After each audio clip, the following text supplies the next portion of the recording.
안녕하세요. 솔쌤입니다. 연휴 잘 쉬고 왔나요? 토, 일, 월, 화 이렇게 4일 동안이나 연휴가 지속되니까 선생님도 많이 재충전을 해서 이제 다시 수업을 열심히 진행할 수 있을 것 같습니다. 여러분들도 아마 쉬는 동안 많이 충전을 해가지고 지금 이 자리 앞에 와 있을 텐데요. 자, 지난 시간에 했던 내용 잘 기억하고 있죠? 우리는 시를 통해서 우리의 감정, 생각, 경험을 한번 글로 표현해보는 시간을 가졌죠. 이게 바로 표현의 범주에 있는 것이었습니다. 자, 그렇다고 하면 그 표현을 이제 여러분들이 받아들이는 과정도 한번 경험해봤어요. 친구들의 글을 보면서 과연 이 친구는 글 속에 어떠한 생각과 경험과 느낌을 적었는지 그 내용을 읽어보며 이해하는 시간을 한번 가져보았죠. 거기에 여러분들이 댓글도 의미 있게 많이 달아주었던 기억이 납니다. 자, 한번 보면요. 여기에 자, 어딨나. 자, 여러분들이 댓글 달아준 내용들이 여기 옆에 쭉 나와 있어요.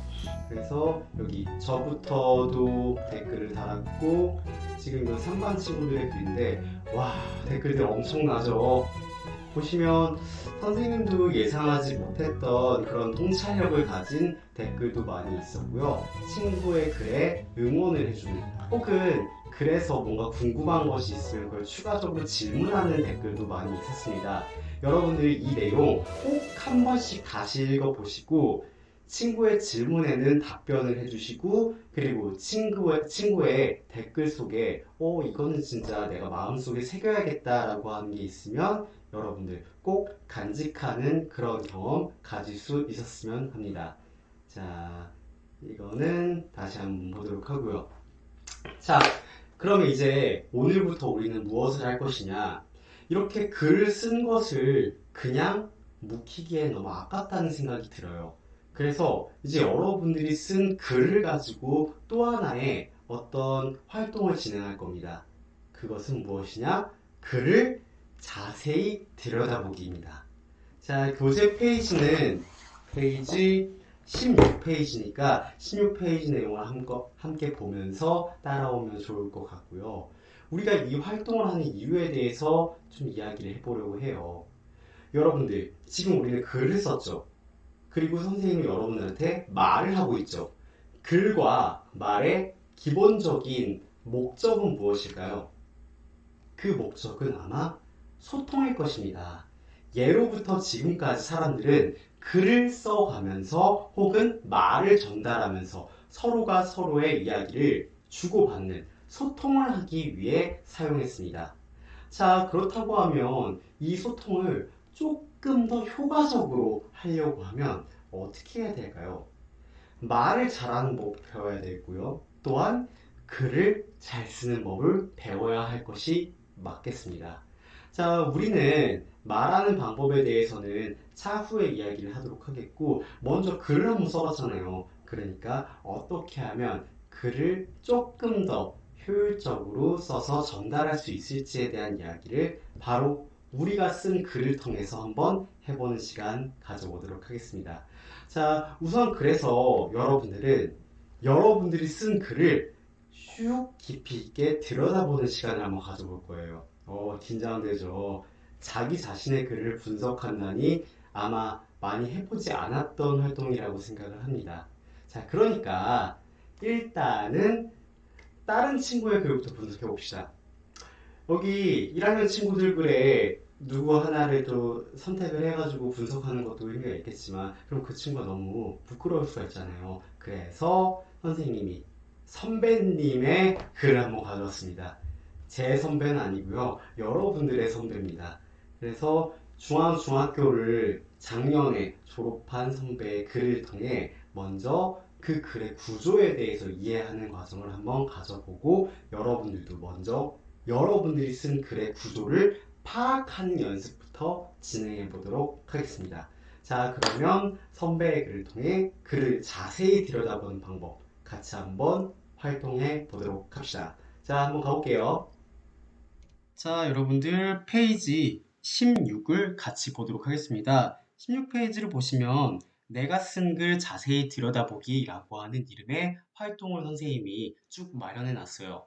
여러분들은 앞으로 두 가지 글을 함께 보게 될 텐데 우리가 먼저 접할 글은 바로 학생 글입니다.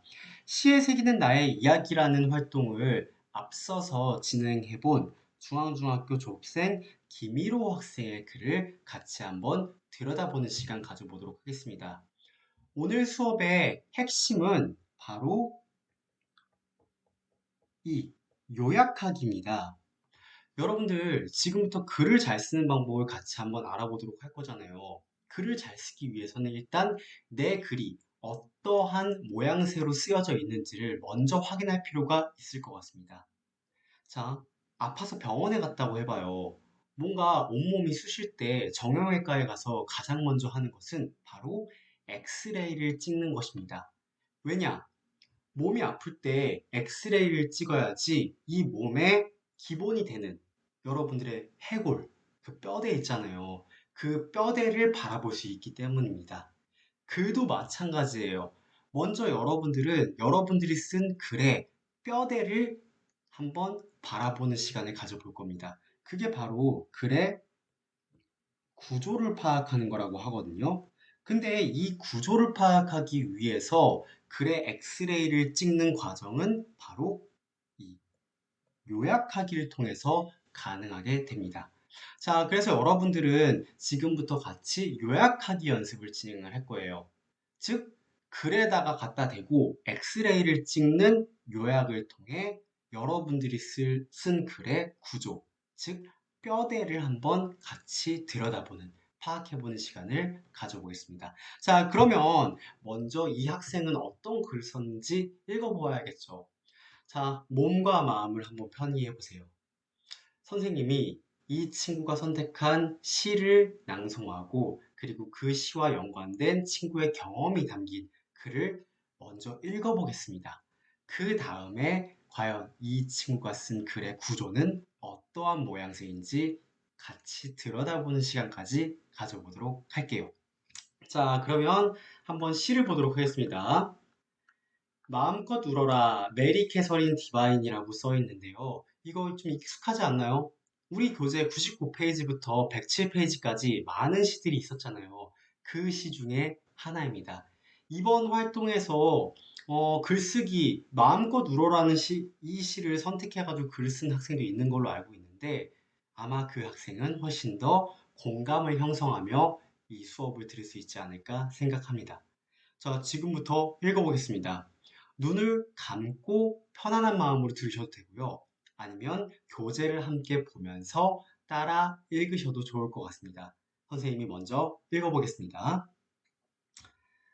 마음껏 울어라. 메리 캐서린 디바인.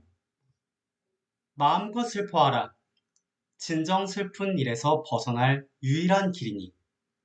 두려워 말고 큰 소리로 울부짖고 눈물 흘려라.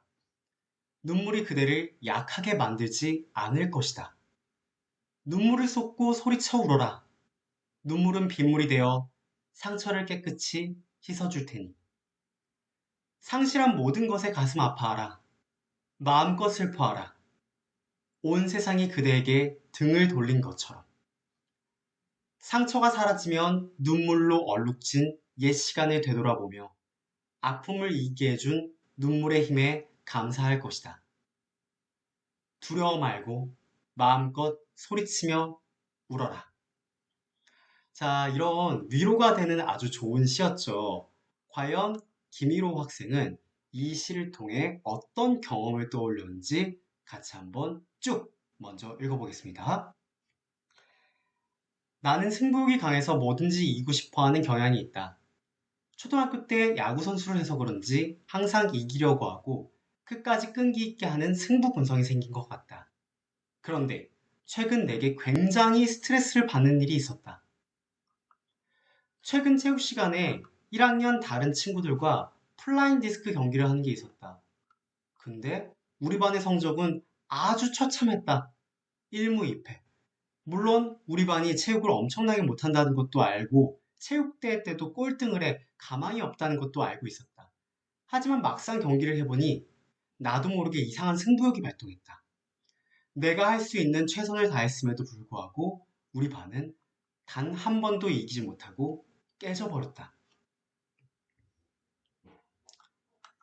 마지막 2반과의 경기를 끝낸 뒤 난 억울해서 밥도 제대로 먹지 못하고 계속 엎드려 있었다.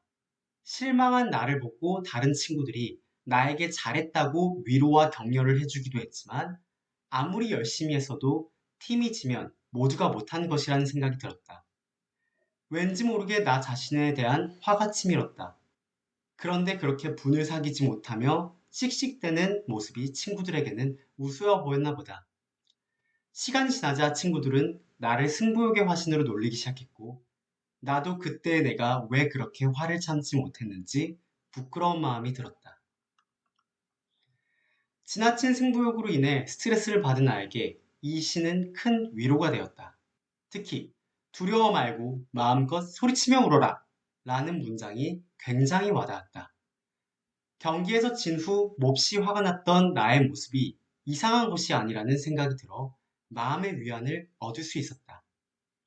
또한 상처가 사라지면 눈물로 얼룩진 옛 시간을 되돌아보며 아픔을 이기게 해준 눈물의 힘에 감사할 것이다. 라는 말이 내게 큰 힘이 되었다. 1무 2패라는 성적이 나왔다고 좌절할 것이 아니라 이번에 아쉬움을 딛고 일어서 이 3학년 때 더 좋은 결과를 내면 되는 것이라는 생각을 하게 된 것이다. 수많은 기회가 나를 기다리고 있는데 한 가지 과거 때문에 불행한 마음을 계속 안고 살아가는 것은 너무 슬픈 것이 아닐까 하는 생각이 들었다. 아직 나는 14살밖에 안 됐는데 절망하기엔 아직 너무 이른 것 같다. 난 이 사건을 계기로 더 열심히 노력하는 사람이 되고 싶다. 많은 위인들이 저마다 다른 아픈 과거를 견뎌내고 새로 도약해 훌륭한 사람이 되듯이 나도 다양한 아픔들을 견뎌낸다면 다음엔 더 좋은 결과를 얻을 수 있을 것이라 생각한다.